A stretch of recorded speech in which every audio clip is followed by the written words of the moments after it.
बिस्मिल्लाहिर्रहमानिर्रहीम। अस्सलाम वालेकुम नादरीन, आप यूट्यूब चैनल देख रहे हैं, मैं इमरान खान हूँ। नादरीन, ये एक बड़ी संजीदा सूरत हाल है और किसी को भी इसका इदराक नहीं हो रहा।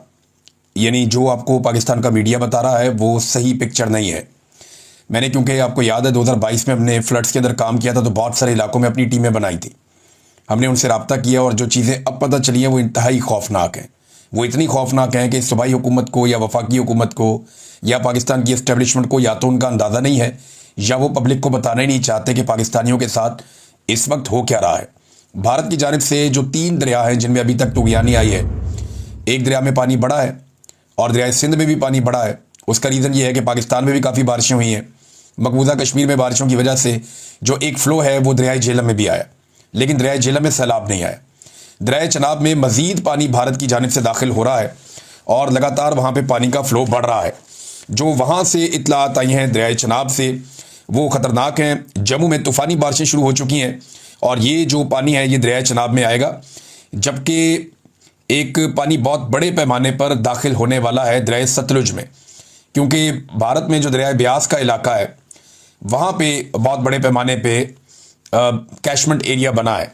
वो जो कैशमेंट एरिया बना तो वहाँ बारिश हो रही है और उस कैशमेंट एरिया का जो वहाँ से पानी है वो सीधा पहुँचेगा दरिया सतलुज में, और दरिया सतलुज में एक बहुत बड़ा रेला इस वक्त भी गुजर रहा है। अब जब मैं आपसे बात कर रहा हूँ तो अगले चंद घंटों के अंदर पाकिस्तान के तीनों दरियाओं में पानी का जो फ्लो है वो बढ़ जाएगा और भारत की जानिब से मजीद पानी आएगा। डिपेंड करता है कि भारत कितना पानी छोड़ता है और कितने पानी को रोकता है।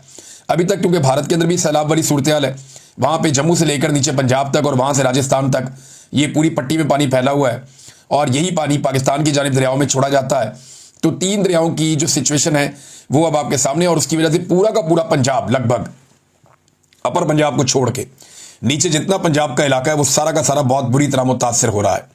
इससे पहले मैं आपको यह बताऊं कि जो अपर पंजाब के शहर हैं वो बुरी तरह पहले ही सैलाब में मुतासर हो गए थे। जो पाकिस्तान में बारिशें हुई थी और अभी दोबारा बारिशों की पेशन गोई भी है, और जो इंडिया में और जम्मू कश्मीर में बारिशें हो रही हैं उनका पानी पाकिस्तान में बहुत तेजी से दाखिल हो रहा है।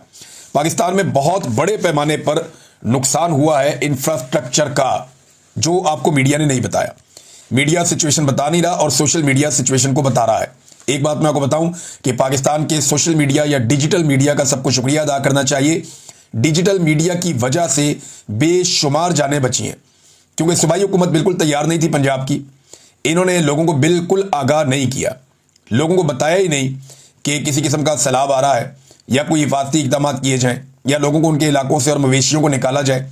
इन्होंने ऐसा कुछ नहीं किया और उसकी वजह से लोग बेखबर रहे। लेकिन सोशल मीडिया ने फौरी तौर पे इंफॉर्मेशन को फैलाया, हर तरफ से इंफॉर्मेशन आई। जो इंफॉर्मेशन इंडिया से मिलती थी सोशल मीडिया उसको सोशल मीडिया पे डालता था, और क्योंकि पाकिस्तानी अब बहुत बड़े पैमाने पर फेसबुक को इस्तेमाल करते हैं, ट्विटर को, यूट्यूब को देखते हैं, तो इन साइट्स के ऊपर उनको आइडिया हो गया कि क्या होने जा रहा है। और फिर क्योंकि सब अब मोबाइल फ़ोन टेलीफोन का दौर है तो इन्फॉर्मेशन बहुत तेज़ी से फैलती है, तो लोग महफूज मकामों की तरफ मुंतकिल हुए हैं, महफूज मकामात की तरफ। अगर ये मामला आज से 10-15 साल पहले हुआ होता तो बहुत बड़ा डिजास्टर हो जाता। जो अब तक तबाही हुई है, जो हम देख रहे हैं, बेशुमार पुल गिर गए हैं, बहुत सारी सड़कें बह गई हैं, इंफ्रास्ट्रक्चर को बहुत बड़े पैमाने पर नुकसान पहुंचा है ये पूरे सूबा पंजाब के अंदर। और ये जितना नुकसान हुआ है ये अभी बताया नहीं जा रहा, बल्कि हुकूमत इन चीज़ों को छुपा रही है। हुकूमत के पास 2 रास्ते हैं, पहली वो कोशिश करेंगे इन चीज़ों को छुपाएं और नुकसान को कम से कम बताएं, और दूसरा रास्ता उनके पास ये होगा कि वो इसको बाद में इंडिया के खाते में डाल दें कि भारत ने अभी जारहियत की है। नाज़रीन, सैकड़ों जो देहात हैं उनके इलाकों में बेशुमार जो खड़ी फसलें हैं वो तबाह हो गई हैं और मुकम्मल तौर पर तबाह हुई हैं। जो फसलें ज़्यादा तबाह हुई हैं वो पूरी जो एक बेल्ट है जिसमें कपास की फसल मौजूद होती है सतलुज के साथ साथ और दरिया रावी के साथ आगे इलाकों में, तो कपास की फसल तकरीबन सारी तबाह हो गई है। चावल बहुत बड़े पैमाने पर उगता है इन्हीं इलाकों में जहाँ पे ये सैलाब आया है, तो चावल की फसल का बहुत बड़ा नुकसान हुआ, जबकि गन्ने की फसल का भी बहुत नुकसान हुआ है। गन्ना देखें, ये वो फसलें जो पानी ज़्यादा पीती हैं। तिलों की जो पैदावार थी वो भी बहुत बुरी तरह मुतासिर हुई है, और पूरे इस रीजन के अंदर जो सब्जियों की सप्लाई लाइन है वो बहुत बुरी तरह इफेक्ट हो गई है। उसकी वजह यह है कि जो सब्जियां हैं वो शहरों के आसपास जो देही इलाके हैं वहाँ पे सब्जियां उगा के मार्केटों में पहुँचाई जाती हैं, ताज़ा सब्जी। और अब सब्जियों की सूरत हाल ये है कि फ्लड का पानी आने की वजह से वो तबाह हो गई हैं और सब्जियों की कीमत भी मार्केट के अंदर एकदम बढ़ गई है। लोगों के मवेशी बहुत बड़े पैमाने पर मारे गए हैं। यानी अगर गांव में किसी की एक गाय या एक भैंस मर जाए ना, तो लोग उनके घर में अफसोस करने के लिए जाते हैं। और अगर कोई बच्चा पैदा हो जाए या कट्टी पैदा हो खास तौर पे, तो लोग मुबारकबाद देने के लिए भी जाते हैं। लेकिन यहाँ भेड़ बकरियों को तो आप छोड़ दें, जो गायें हैं, जो भैंसें हैं, वो बड़े पैमाने पे हलाक हो रही हैं। और अभी तो आगे बीमारियां फैलने का अंदेशा है, वबा फैलने का अंदेशा है, क्योंकि पानी जहाँ पे खड़ा हो जाए वहाँ सूरत हाल क्या होती है कोई सोच भी नहीं सकता। तो ये एक बहुत बड़ा डिजास्टर है, ये एक बहुत बड़ा सानिया है जो इस वक्त पाकिस्तान में जाली हुकूमत बिठाई गई है। ये तो छोटे मोटे साने से या मामूली डिजास्टर से निपटने की सलाहियत भी नहीं रखती। ये तो हर चीज़ को सिर्फ कैमरे की आंख से देखते हैं कि थोड़ा बहुत मीडिया के अंदर अपनी इश्तिहारबाजी कर देते हैं, थोड़ा सा टिकटॉक कर लेते हैं। तो इस किस्म की चीज़ें करने के बाद इन्हें लगता है कि ये इस डिजास्टर से निकल गए।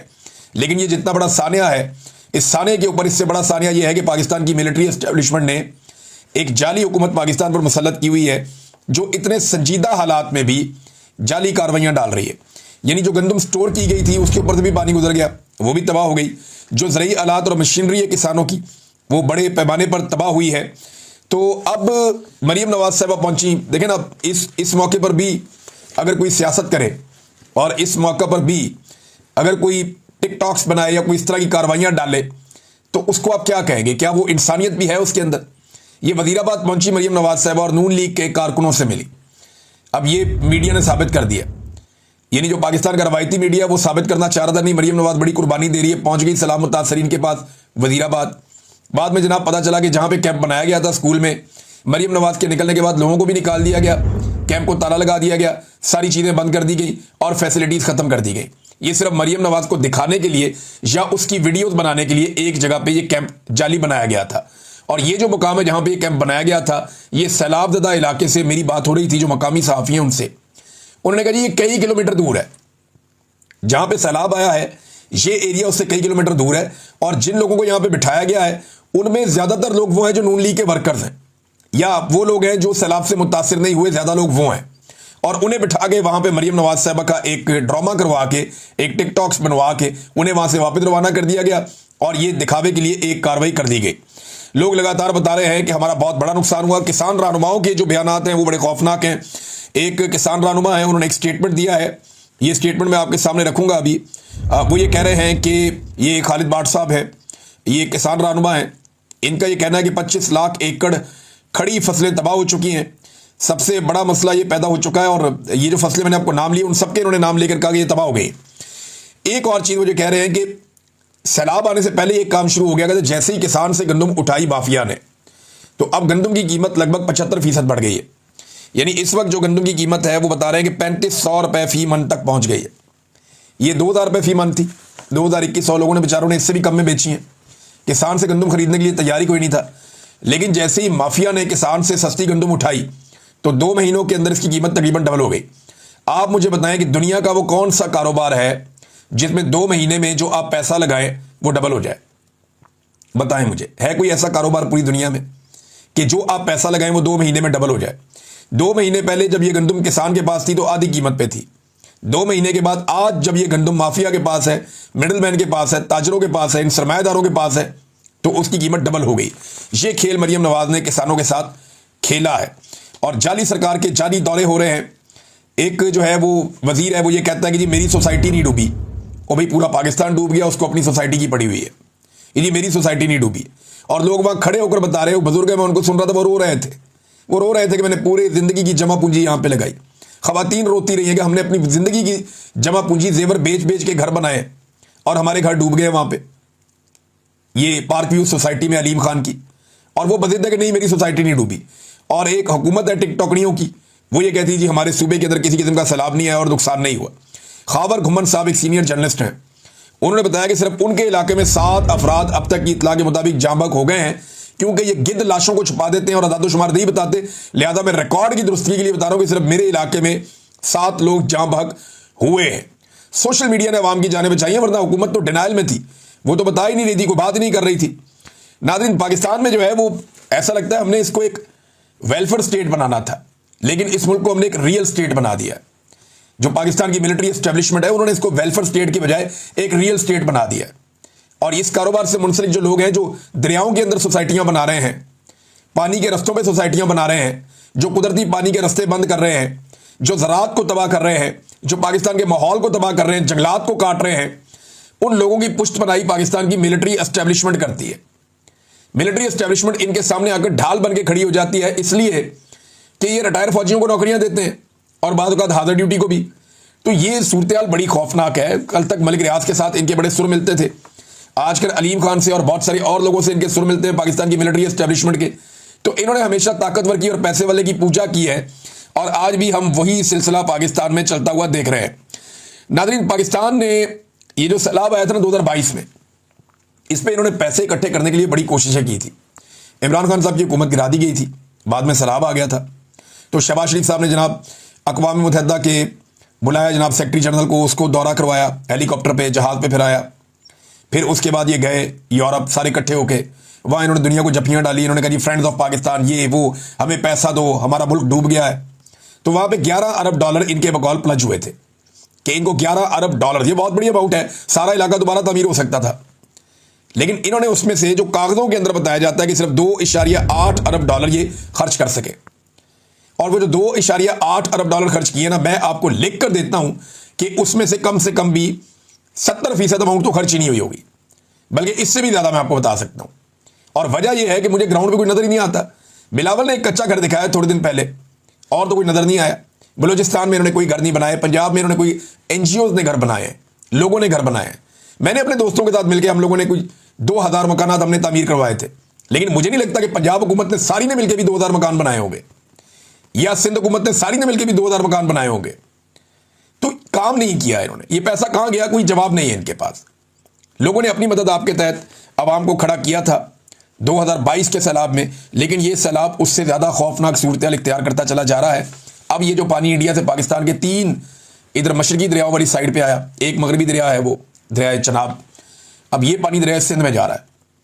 और आने वाले घंटों में या 1-2 दिनों में सिंध के अंदर अब एक बड़ी खौफनाक सैलाबी सूरत हाल पैदा होने जा रही है, और वहाँ पे पहले से तैयारी करनी पड़ेगी। सिंध को कई दिनों से पता है कि वहाँ पे क्या होने जा रहा है, किस किस्म की तबाही आ सकती है, लिहाजा तैयारी करना ज़रूरी है। कसूर नाजरीन बहुत ख़तरे में है, क्योंकि जो सतलुज का पानी है वो बढ़ता चला जा रहा है और पीछे से और पानी आ रहा है। दरिया ब्यास के अंदर जो बारिशें हो रही हैं वो पानी भी सतलुज की तरफ आएगा अब, और ये बड़ा ख़तरा है कि पूरा कसूर का जो ज़िला है वो डूब सकता है। अब इस ज़िले को बचाने के लिए करना क्या होगा, बहुत बड़ी ज़रई ज़मीनों को मुकम्मल तौर पे तबाही की नज़र करना पड़ेगा। आपको कुछ ऐसे बंद तोड़ने पड़ेंगे जिसके बाद कसूर शहर जो है वो बच सकेगा, वरना पूरा कसूर शहर डूब जाएगा। लोगों का खरबों रुपए का नुकसान हो जाएगा, अरबों का नहीं, खरबों रुपए का नुकसान हो जाएगा। एक एक इलाके में अरबों रुपए का नुकसान होगा। लिहाजा कसूर शहर को बचाना एक बहुत बड़ा चैलेंज है। कुछ और आगे शहर हैं उनको बचाना बहुत बड़ा चैलेंज है। और दरियाए सिंध को कैसे मैनेज किया जाता है, क्योंकि दरियाओं के अंदर सोसाइटियाँ बन गई हैं, दरियाओं के अंदर लोगों ने डेरे बना लिए हैं, दरियाओं के अंदर जो है वो लोगों ने अपना अपना ऐसा निज़ाम बना लिया। और ये जो कच्चे के इलाके हैं यहाँ पे भी बड़े बड़े माफियाज और कब्जा ग्रुप हैं, और ये सियासतदान है ज़्यादातर, इन्होंने ज़मीनों पे कब्जे करके अपनी फसलें लगाई होती हैं। तो ये अपने आप को बचाने के लिए गरीबों की ज़मीनें और देहात जो है वो डबो देते हैं। जैसा कि मुबैना तौर पे अभी पार्क व्यू सोसाइटी को बचाने के लिए वहाँ पे लाहौर में कई इलाकों में पानी दाखिल करवा दिया गया बंद तोड़ के, लेकिन अल्लाह का करना ऐसा हुआ कि पार्क व्यू सोसाइटी भी डूब गई। उसने भी डूबना था, वो भी डूब गई, बच तो नहीं सकी वो। लिहाजा इसी तरह जो है वो रमज़ान शुगर मिल के बारे में लोग वहाँ खड़े होकर बात कर रहे थे। बहुत सारे लोगों ने इंटरव्यूज़ दिए कि शरीफ खानदान की जो रमज़ान शुगर मिल है, और एक लोगों ने बताया कि चनियोट में जो शुगर मिल हैं, इन मिलों को बचाने के लिए बंद बांधे गए और किसानों के घर और उनकी ज़मीनें और आम शहरियों की जो कच्ची आबादियां हैं उनको डबो दिया गया कि जनाब ये बड़े बड़े लोगों की मिलें महफूज रहें, ये मिलें बचनी चाहिए, और इन मिलों से वो लोग अरबों रुपया कमाते हैं, तो इनको बचा लो, गरीबों के घर बहने दो, गरीबों के घर डूबने दो। ये मिलों के मालिक इतने अमीर होते हैं ना कि अगर पानी चला भी जाए तो ये फिर भी उसको ठीक कर सकते हैं, लेकिन गरीब आदमी इतना गरीब होता है कि एक दफ़ा उसके घर से पानी गुजर जाए ना, या एक दफ़ा पानी चढ़ जाए, तो अगले 10 साल तक बेचारे की कमर सीधी नहीं होती।